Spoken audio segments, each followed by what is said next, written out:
Now, the end times were referred to in the time of Jesus, not just now. The term properly translated is actually the end of an age, not the end of time. An age is a recurrent cycle of time marked by some easily identified event. In the time of Jesus, that event was the return of the Old Testament gods. The activities of the Old Testament gods, combined into a single God by the Israelite scholars, is specified in many of the ancient Sumerian clay tablets, recovered in the late 1800s and the early 1900s in the Middle East. Over 500,000 clay tablets have been recovered, approximately 100,000 of which deal with the gods and their relationship with the people of this planet. The Torah and the resulting Old Testament are a stylized version of history created by the Israelites after they came out of captivity in about 585 BC. The gods were clearly identified in the ancient Sumerian clay tablets, primarily among which was Enlil, commander of the race of gods, also known as the Lord God Almighty. Sound familiar?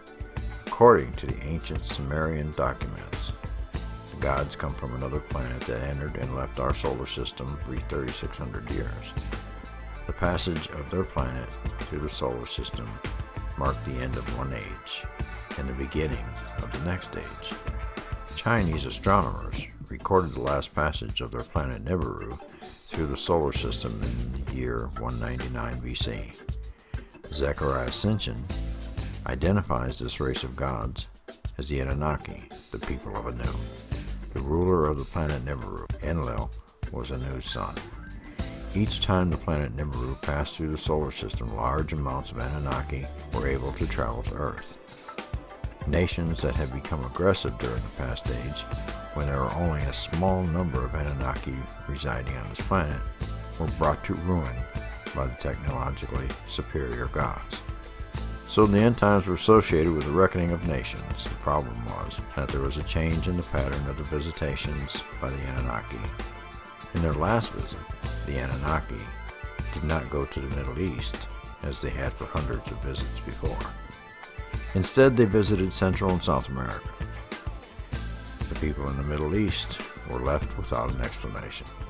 Consequently, knowing that the gods were actually overdue, the end times were a very popular subject for discussion.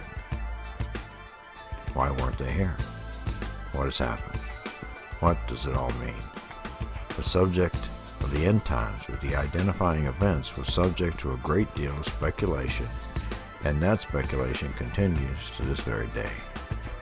Now, for the record, the next end times is still 1,400 years away. The church has used the concern over the end times and the judgment of nations as the timing for the second coming of Jesus, something with no factual, physical basis at all. All of this is supposed to happen along with Judgment Day and the Apocalypse. Christian prophecy teaches us that Judgment Day and the Apocalypse is coming, and in many teachings is very near. This is something that has been prophesied over and over for the last 2,000 years. It won't happen the next proposed time either. Mostly because the Apocalypse is not a prophecy at all, but ancient history. A closer examination of the term apocalypse means something that is revealed, but something that is subject of a prophecy. Now the end times have come and gone and will come and go again in the future. These are not the end times. These are clearly the